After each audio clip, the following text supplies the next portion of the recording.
Pluchino. Yeah. Fair enough. Yeah. Ladies and gentlemen, welcome back to the True Life Podcast. I hope everybody's having a beautiful day. I have an incredible guest coming all the way from Sheffield, where I heard they have incredible knife making tools over there. The cutlery I heard is amazing over there. Rudi Pluchino, a maestro of connection and customized lead generation. In a world of business where metrics often dictate the rhythm, Rudi Pluchino conducts a symphony of personalized outreach, specializing in customized lead generation. Rudi's not just about numbers. He's about building relationships with potential customers, prioritizing connection over metrics. Rudi, thanks for being here today, my friend. How are you? I am good. I'm a little bit tired, but other than that, I'm very, very good. How about yourself? I'm doing well. Thank you for asking. It is coming towards the end of the day for us over here, about 10 o'clock at night. However, I think it's amazing that you and I can be on opposite sides of the pond over here and still have a great conversation and a relevant conversation about what's happening in the world today. Yeah. Yeah, I'm excited to have this conversation with you. Should be should be interesting. Agreed. So maybe you can give people a little bit of your background. Like why marketing? Why lead generation? Why on LinkedIn, man? Who is this guy, Rudi? Well, I suppose it started about a year ago. Uh yeah, being a bit stuck in what I was doing. I was doing like bar work, a little bit stuck in where I should go. Um, had the idea to move up here to get better job opportunities, go into sales, to eventually try to get myself to a position where I could work remotely. And here I am today, a year later, progressing on being able to work completely digitally. So this is the route that I've chosen. It's something that everyone needs, frankly, in any business. Everyone needs uh, lead generation or marketing or both, preferably. And this is why I've decided to go on this particular path. It's pretty simple. It's pretty quick. It's pretty quick to take a year and figure out a way to work remotely. A lot of people struggle with making transitions in their life. And was it easy for you to do? No, it definitely wasn't easy. Um, because it would have been around March that I actually moved up here, so definitely not easy. There's been a lot of ups and downs. I suppose in some people's eyes, it's definitely a lot easier than perhaps what they've done, because I know that there's plenty of people that you know might broach this point after doing what I've been doing for 5 odd years, right? Um, but because I'm very good intellectually at like operational side of things, I guess this is why I feel like I can do it now and am getting reasonable success. What so run me through, like, let's say that I come to you and I'm like, Rudi, man, I got to get a little bit of lead generation, man. I wish that the True Life podcast had better marketing. I have an organic reach, but I just wish it had more people, man. Like, where would you take that conversation, man? Well, I don't do marketing. I do Okay. self marketing for myself, so I'm Okay. just going to put that on the table. Yeah. Um, would not class myself as a marketer, but hopefully, eventually, if I get good at marketing myself, that is potentially something I would advertise. But at this, so if you came to me saying I need bigger audience, so on, I mean, I don't know if I would necessarily do it for a podcast, but it's essentially cold outreach, right? Okay. It's cold outreach, trying to start conversations uh, with people about whatever their field is. So it's personalized per person, and it's trying to engage them in what they already do in their business. That's essentially it. So that's what I What? would do. From your account, I would send out like loads of connection requests. Everyone has their own personalized message, similar to yours, right? That was a part of my campaign, and I don't know if you have it to hand, but that's how this relationship started. And I would have never thought I'd be on your podcast today from it, but it's quite nice to be on your podcast from it. So yeah, I mean, you saw the message; it was quite nice. I feel like you responded well to it, and that is essentially what I would provide for people that would want to get lead generation from me. Is to essentially have nice outreach where people don't feel like, oh my goodness, this person is going to sell to me. Apart from me, I feel like there's people now that just in my inbox say no, not interested, thanks, even though I've tried to start a conversation with them. Like I haven't even tried to sell you anything, and you're saying no, not interested, thanks, like as if I have.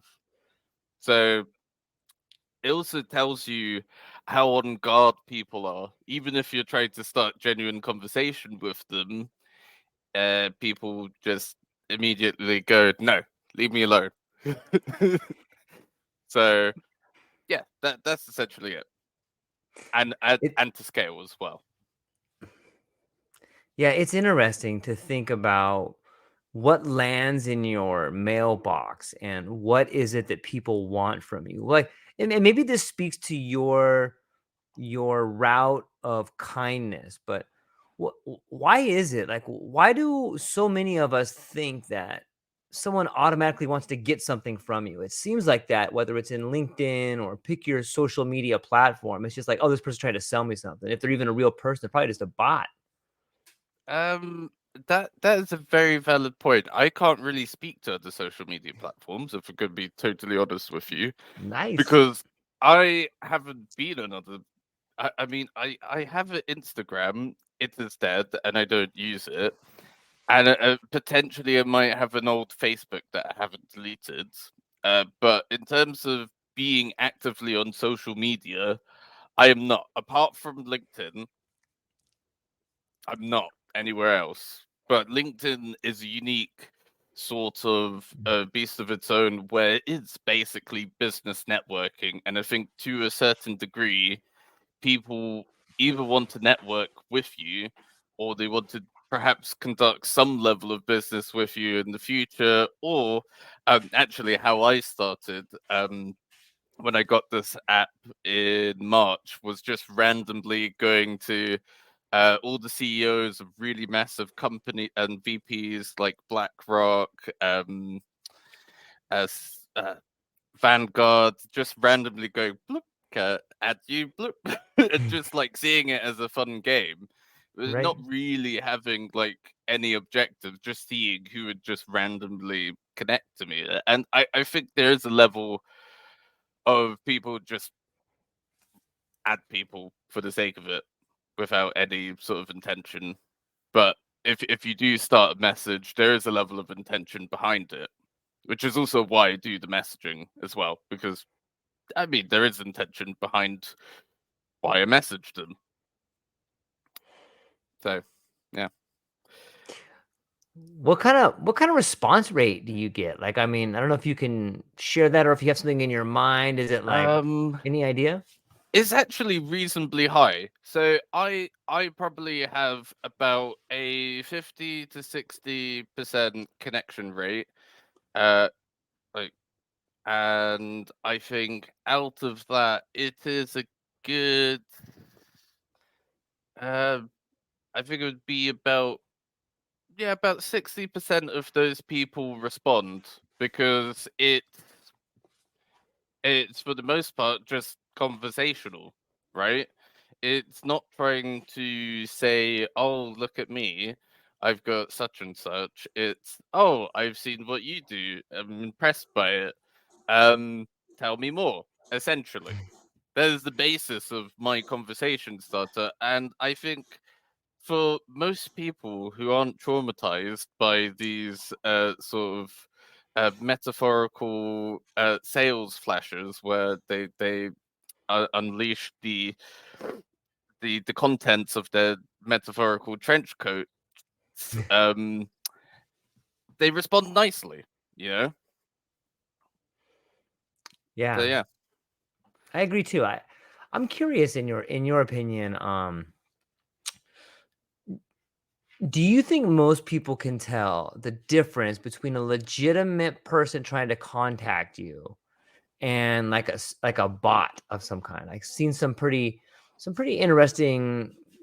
I guess they're kind of spammy, but do you think that most people can tell or feel the difference between an authentic sort of outreach versus something that's just like a mass outreach?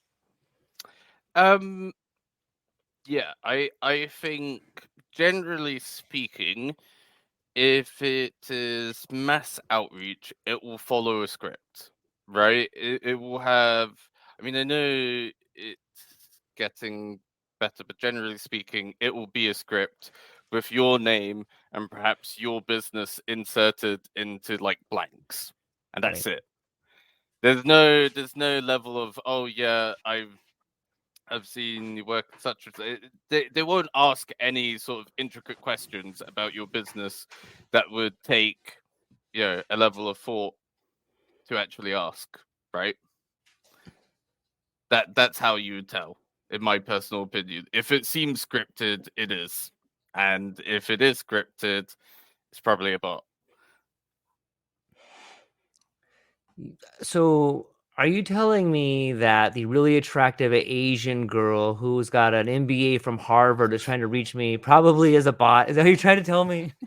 Yes. With zero I'm followers? I'm really sorry to tell you, Scott, but yes. As much as you might want it not to be, I think the likelihood is very high.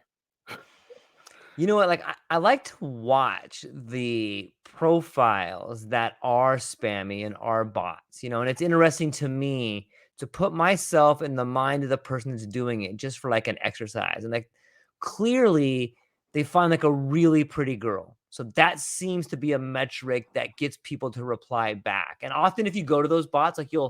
you'll click on it and you'll be like, this person has 12 followers from the same type of guy profile. It's kind of interesting, like what kind of information those bots are giving back to whoever they're reporting back to. I think it would be interesting to open up the doors to LinkedIn and kind of check out the psychological profiles they have on people, wouldn't you say? Yeah, I would. Yeah, that would be very interesting. But I also think they definitely know what sort of profile they go for. I think to be honest, because they are bots, they just automatically send it out, Right. and the same sorts of people will follow them, which are probably no offense to before I say it, no offense to anyone who fits this demographic, but it is going to be uh like lonely men that don't get enough attention or don't know how to get that sort of attention from women, and therefore I hope that potentially this very obvious spot might actually be a woman that could be interested in them. They just really hope. I'm sure in like instinctively they know that there's a uncanny valley, right? Hmm.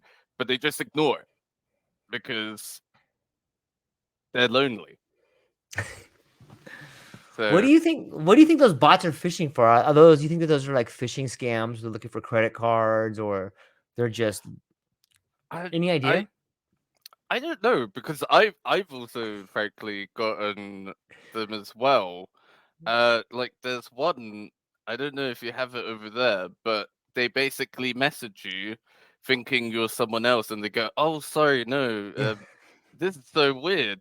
Because at first time, because it was so weird that I thought maybe it is, but then it's happened like 2 other times after that. It's like, oh yeah, this is like a phishing thing, and then they do the, oh, let's do a video call, and then it switches off immediately. So I think it's literally just data harvesting, right? It's data harvesting. I think it's just for any level of data. They just want your data, your face, name, location, and then potential. I don't know. Like, there's a part of me that thinks that could it could be like harvesting for digital identity fraud potentially. I don't know. It's interesting. On some Yeah. level, it reminds me of like captchas. You know how like captchas get harder and harder and harder? Like, so Yeah. too is the technology with the bots. Like, you're like, oh, these guys are getting pretty good. It's kind of interesting to see those two Yeah. things work together. No, definitely it is. But actually, interestingly enough, that you bring up capture it doesn't actually need to be accurate whatsoever. All it's actually really scanning for is how you do it. It's not what you do; it's how you do it. If you do it in a human way, it's going to let you through, even if it's completely wrong. Well, at least for the ones that you click on. Oh, is click on all the traffic cones. Mm. Yeah. What's the human way to do that versus the non-human way to do that? Um, I think the human way, or the human way, I should put that in quotations, Should is be a to go. book. Yeah, potentially. Um, is just to somewhat struggle a bit, just to go. Oh, is it this square? That I don't know actually. Uh, just to take some time with it as opposed to doing it immediately. I guess. Yeah, it makes sense. It makes sense. You know, it's interesting. I talk to a lot of people that are in lots of different fields, and we find ourselves, especially in today's age and time and age, ending up in like this world of AI and these ideas. And you and I have kind of been talking about it with these bots and captures and stuff like that. What Yeah. Let me just shift gears here. Like, what's your take on the potential lead generation and its relationship with AI? Is that something that can be, given to AI to do, or what's your take on that? Is that a tool that can be used and leveraged, or what do you think? Uh, yeah, I mean, it can definitely be leveraged in multiple different ways and in multiple different sections of lead generation. So, um, it so it can be used for the filtration. So it could be used to do the targeting of leads better by certain criteria. Uh, could be used to craft messages. Um, it could, yeah. I mean, it could be used for a lot of things in that sort of in lead generation in general. Yeah, It's interesting to me. I think it also leads me to this idea of behavior. Like, it seems to me that whenever you're trying to reach out to somebody, regardless of what kind of outreach it is, whether you're trying to reach out to help somebody or you're trying to find lead generations, or you come back to this idea of behavior. And before we go too deep on this, what are you fascinated by behavior, or is it something that you find interesting, or what's your take on behavior? I am definitely very interested in behavior. I've always liked psychology. It's yeah, and philosophy as well, although that's not necessarily behavior as such. But Right? yeah, I would say I'm very, very interested in behavior. I read a lot of psychology books and listen to them as well.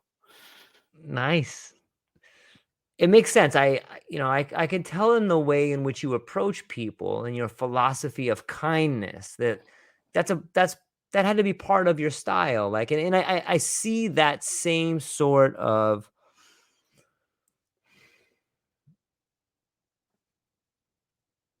I think I see that same sort of messaging in the things that I do, and I kind of gravitate towards that. They say like attracts like, water seeks its own level, and maybe it's the idea of reciprocity is why we use kindness. Is when you think about your approach to talking to people and reaching out to them, maybe you could speak about the relationship of kindness, psychology, and philosophy in the way you work. Right. So, I suppose the reason why I approach people in the way that I approach them is, um, one, people like talking about themselves, and people like to be recognized. Those two things, I think, for everyone, will stay the same, right? Even if someone came to me with a message like I sent out, I would be like, "Oh, that's actually really sweet," and they've actually like pointed out certain little bits that it's not just a copy and paste sort of thing. So yeah, I think in that sense I understand that to work because it would work for me. Um, and the reason why there's also another reason why I go about it that way, even for clients of mine, is because it also means that you're unlikely to burn bridges, Hmm. right?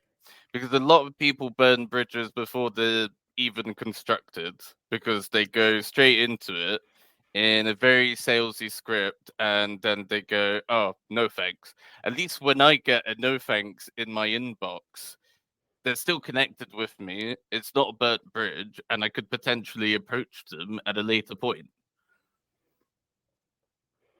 Yeah, it's a good So, point. yeah. What what do you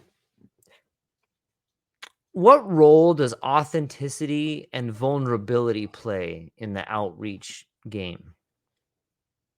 Um, I think it also plays a role in the way that I market myself as well.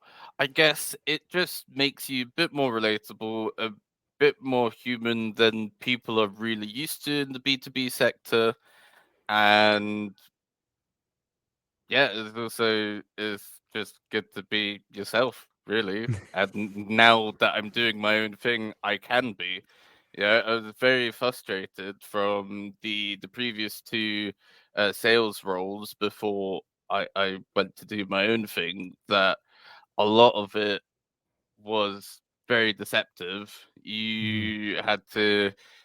It was basically try to shove it down their throats, say everything will be alright, even though there's been a lot of errors and things can go wrong. You have to say the complete opposite.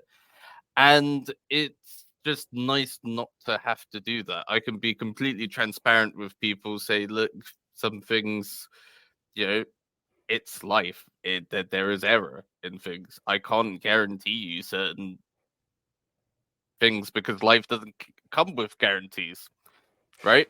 I could have the confidence that something may work, but I can't guarantee you anything.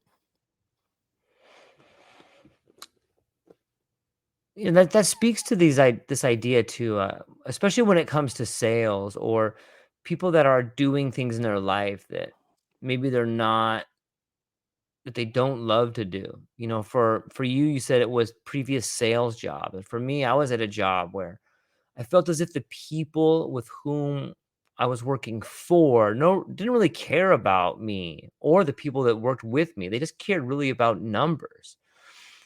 What do you think? And that kind of sounds similar to the job you were at before.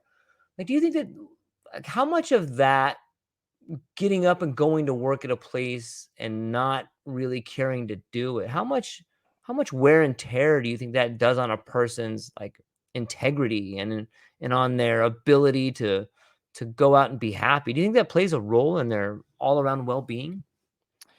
I can only speak for myself and perhaps you, since you said that it's a similar thing for you, uh, but yeah, I think it's been like that for all of my jobs. I don't think there's really been any places where I've worked where I go, oh, they really care for me. Apart from actually, you know what? To a degree, Okay. the bar that I worked at was probably the nicest place to work at. However, that just wasn't good for me physically because I would work pretty much every Friday and Saturday, and then there's 2 nights in a row drinking, and people behind the bar drink. And anyway, tangent. Let's throw that aside for a second. I think going back to the point of wear and tear, I think even for my 7 years, it's five. When did I start working? Would have been around 1920. So yeah, 5 years. I think that's enough for me. And I'm 25 at this point. I feel even just 5 years is a lot. It's changed. Yeah, it's quite weird being in this position. I still need to adjust to working for myself. I mean, I love it. I would never.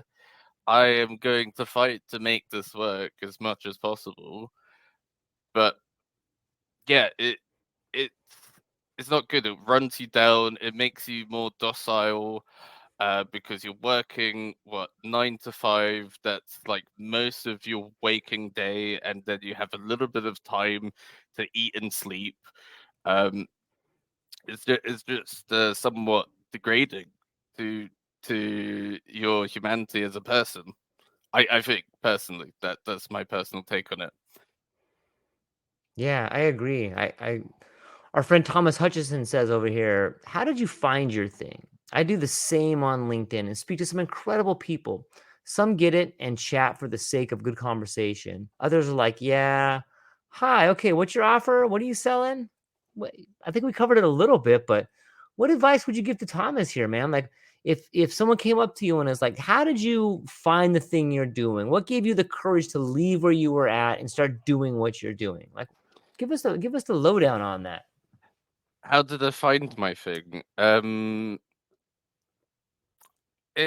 So actually this sort of came about from doing a commission only position, um, where I did get a lot of leads doing it this way, and I had a certain knack for it. I kept on passing leads over without anything actually being closed on the other side, and I thought, well, I'm good at this, and I know how to do this to scale. I thought, why not do it for myself and charge for it?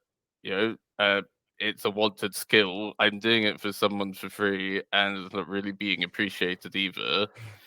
Uh, and yeah, no, and also, frankly, I think the people that I have spoken to have have liked me, right? Because I've had few people that would have been interested in the thing that I was selling.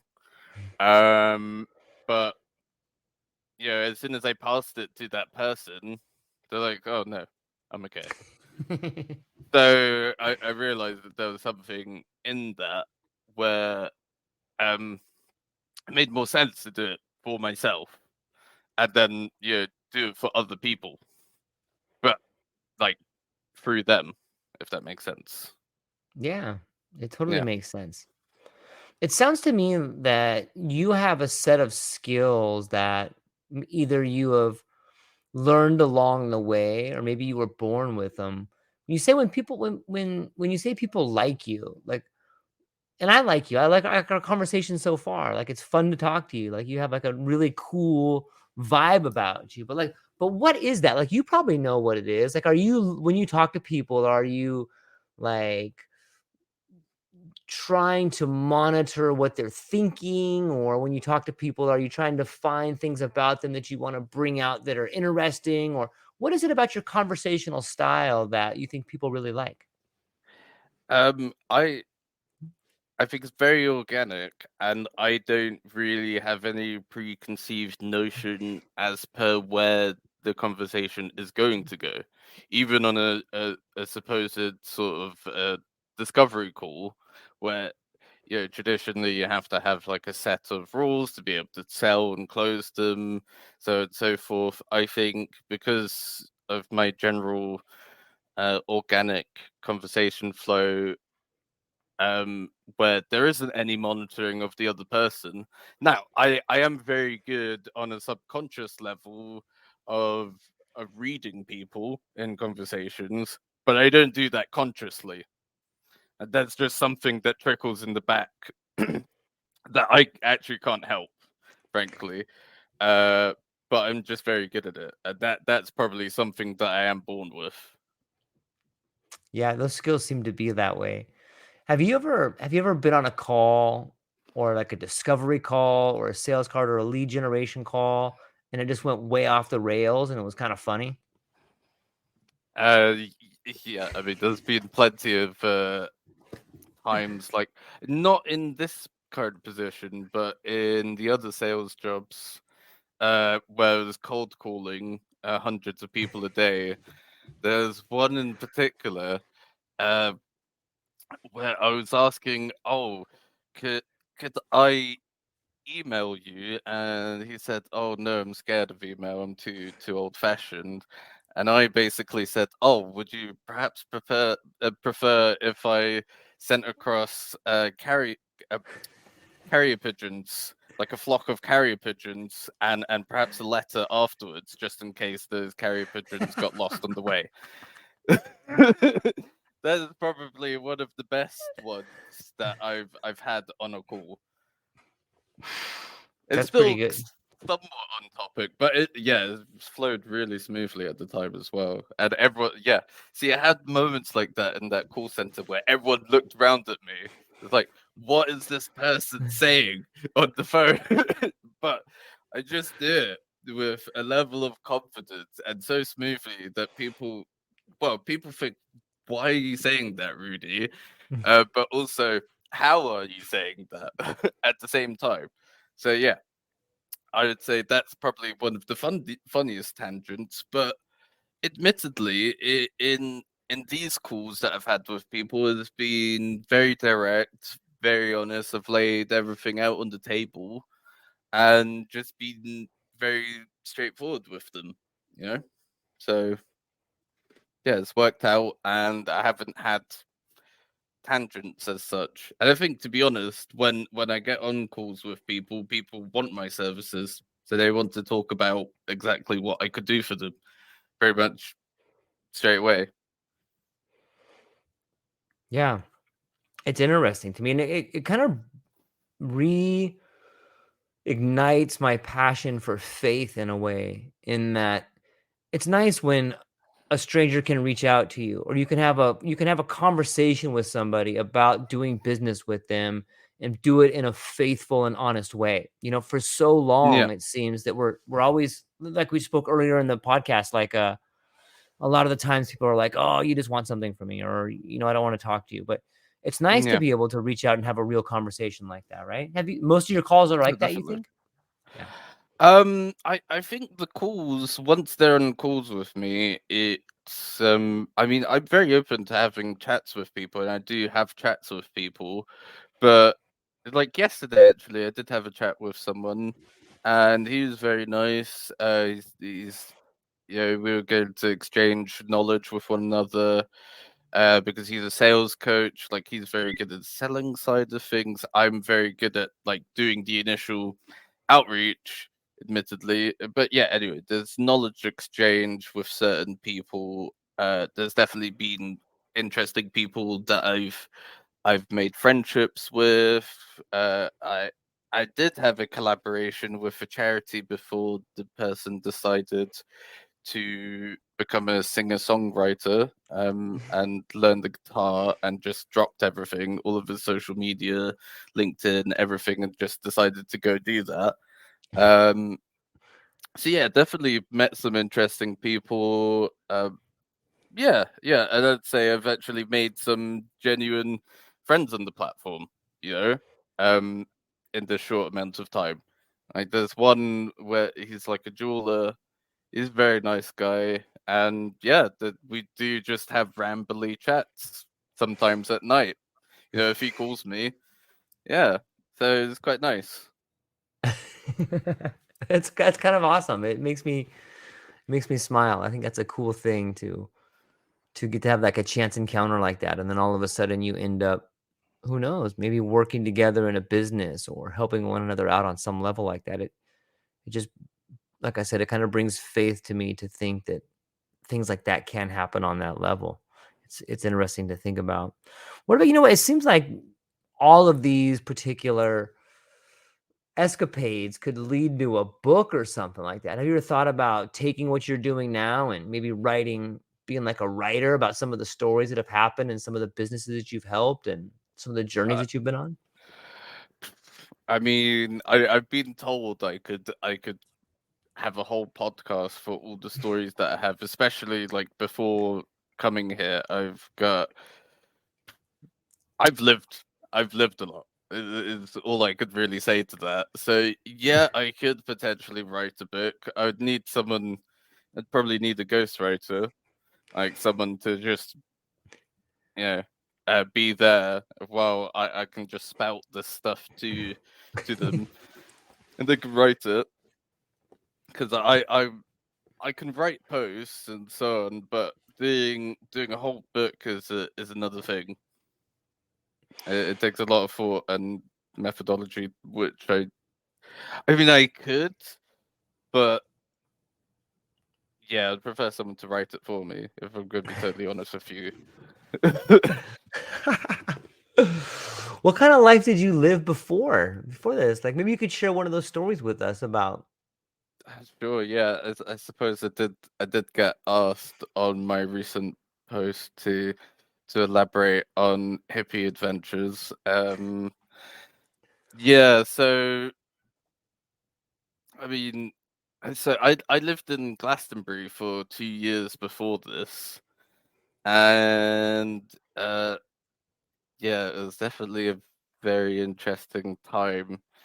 Because I had yeah, the, I don't even know where to begin with that.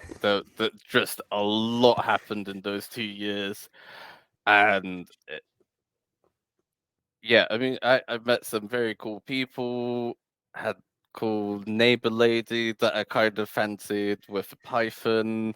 That was kind of witchy. But that is just kind of weirdly flirted with. Yeah, me and my friend, she flirted with and kind of led us both on. But at the same time, as soon as we tried to do anything, she would like lean back and not be interested. So that was a bit confusing. I had loads of drum circles that I went to on the tour. If you have ever heard of the tour, um, yeah, loads of hippies played drums up there at night, like around campfire. Very very fun. Um, uh, Also went on like a random journey with this guy to find bits of the Holy Grail because I have a book.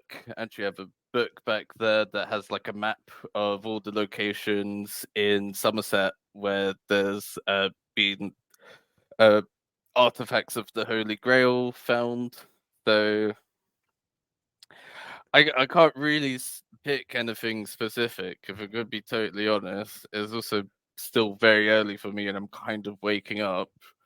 It's awesome when you Yeah. when you when you search for the whole like. I've read a few of the King Arthur myths that talk about searching for the Holy Grail, but what like what's that all about, man? Sometimes when I think of the Holy Grail, I think of like finding magic mushrooms. Like sometimes that's the Holy Grail for me, like because you could see all kinds of stuff, man. But were you guys looking for the actual Grail, or like what was going on there, man?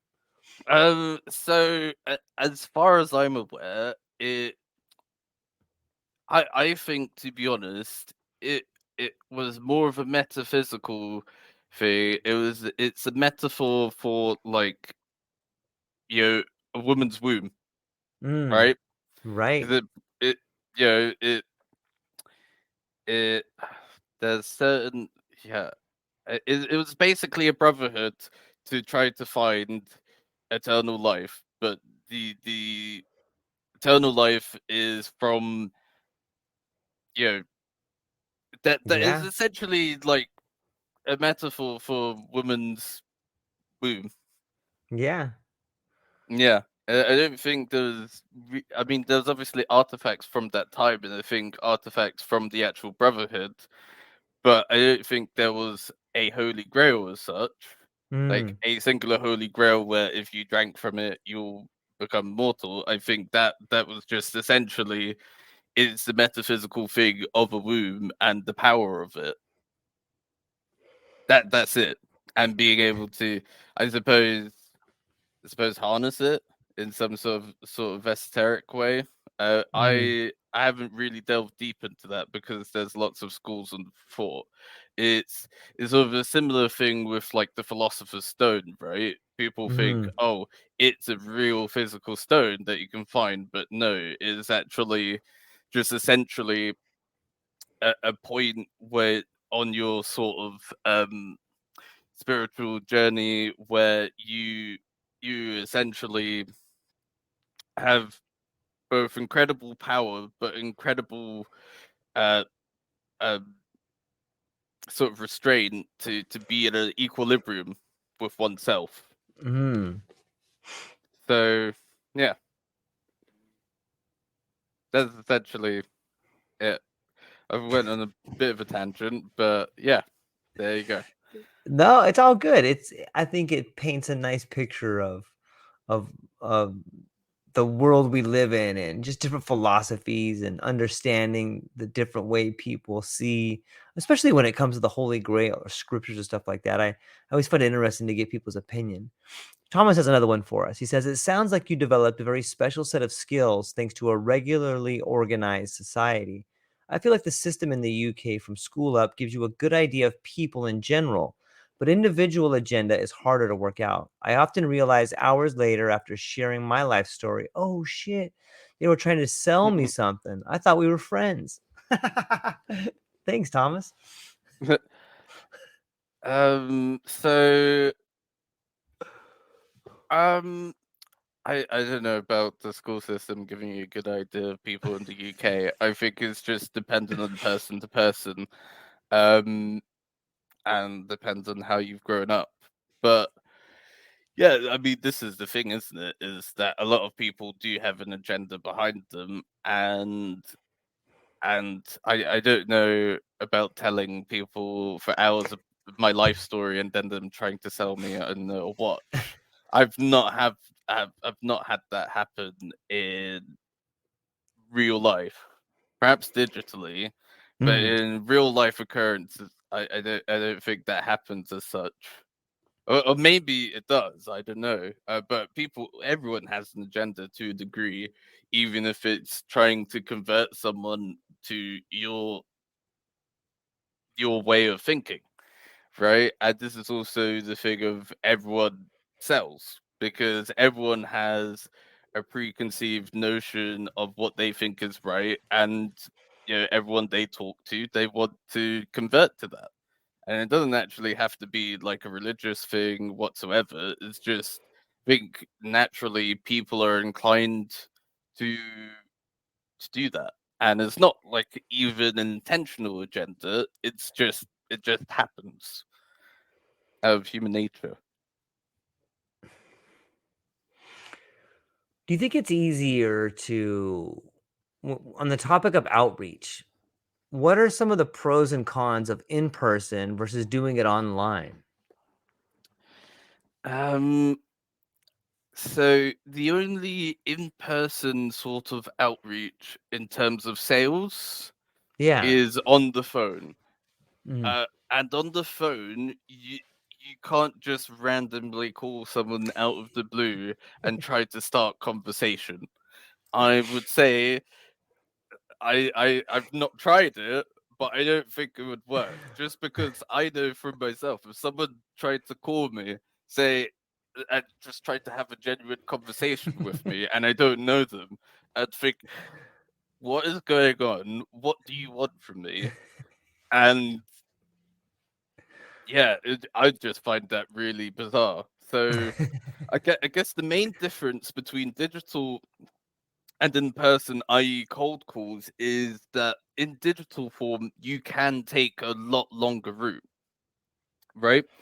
Right. You can take a more friendly route. You can get to know them a bit, and you can kind of actually develop a relationship and be a bit. You can, yeah. You basically do it that way, as opposed to a phone call where basically you just need to state your business and be done with it. And if they're interested, they'll let you know. If they're not, they're not. And there's no way to develop a friendship on the phone. But there's also the caveat where if they don't like you, they don't like what you have, then you've burnt a bridge. Which I think the main thing is digitally, you can play a lot safer.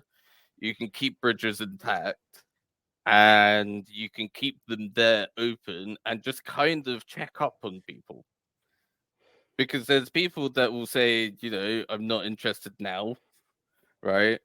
I mean, you can still do that on the phone as well. It depends how open they are to being called every few months and getting checked up on. I think you also need to have a reciprocal person to be able to do that in person. It's not like you're going to their place of business and doing it. I think in person in that sense would probably actually be a lot nicer. Although it'd be a lot weirder now because we're all. I say weirder is more just because of the digital disconnect uh, that we all live through. Frankly, that would probably make that a bit weird. Yeah, it's interesting that you bring up digital disconnect because on some level, like if you're on a phone or if you're in person, you can see different attributes about people. Yeah. Sometimes when you're on a phone, you can hear those different attributes. You can be like, "Oh, this person's a little bit older," or "This person's a little bit younger." But if you're Yeah. just reaching out via email or something like that, you kind of miss those metrics. How do you work around those things? I know for me sometimes, depending on how the person sounds, I'll change my tone, either mirror it or be more respectful, or try to talk as an equal. But you can't really do that just over like text messaging, right? What is there a way you work around that, or what do you think about that? Um, I mean, I think so because my primary messaging is through LinkedIn, and as much as I do email, I wouldn't highlight it as a thing. Well, I'm good at the operational side. I'm just not good at the copy. But I would say the main thing through something like LinkedIn is that you have, for one, you have time on your side, Hmm. right? Primary thing in a digital situation, you have a lot of time to prepare an answer, and a response, an immediate response, is expected nor wanted necessarily from you either. So you have a lot of time to essentially mirror certain attributes in conversation. So for instance, if someone messages you back and forth in a letter style, right? And they do, dear Rudy, the kind regards, Scott. Um, it's you could mirror that back out of respect and continue the conversation in that way, even if you haven't initiated it as such, right? So that's an advantage to digital, whereas in person or on the phone, you have to be a lot quicker, and there's certain things that you might not pick up on straight away. Whereas in digital form, you can pick up on them over time. You have a lot more time to think over what to do, what to say, when what's the right moment to say certain things. It's like a delayed version in a sense. Yeah, Yeah. yeah, Yeah, it's interesting to me. Rudy, just like that, my friend, we're almost up on an hour, man. Like that's how conversations go, man. We start, we yeah. power through them, but it's always fascinating to me to get to talk to someone and pick their brain for a little bit, man, and see what they do and how they do it and why they do it and why they like to do it. And I appreciate your time, man. But before I let you go, what do you have coming up? Like if someone was listening and they want to reach out to you or they want to just talk to you, man, where can they find you? They can find me on LinkedIn, and that is about it, really. That is All the only platform that I'm on. If they want to reach out to me, and we can, I don't know, collaborate, have a good conversation, business partnership, whatever seems good to you. Well done, my friend. Well done. Well, so ladies and gentlemen, thank you for hanging out with us. Hang on briefly afterwards, Rudy. I want to talk to you real quickly. But everybody else, thank you for hanging out with us. Thomas, Justin, everybody over here in the comment section, Scott. Thank you guys very much for hanging out, man. I really appreciate your time. Go and check out Rudy, and I hope you have a wonderful day. That's all we got. Aloha.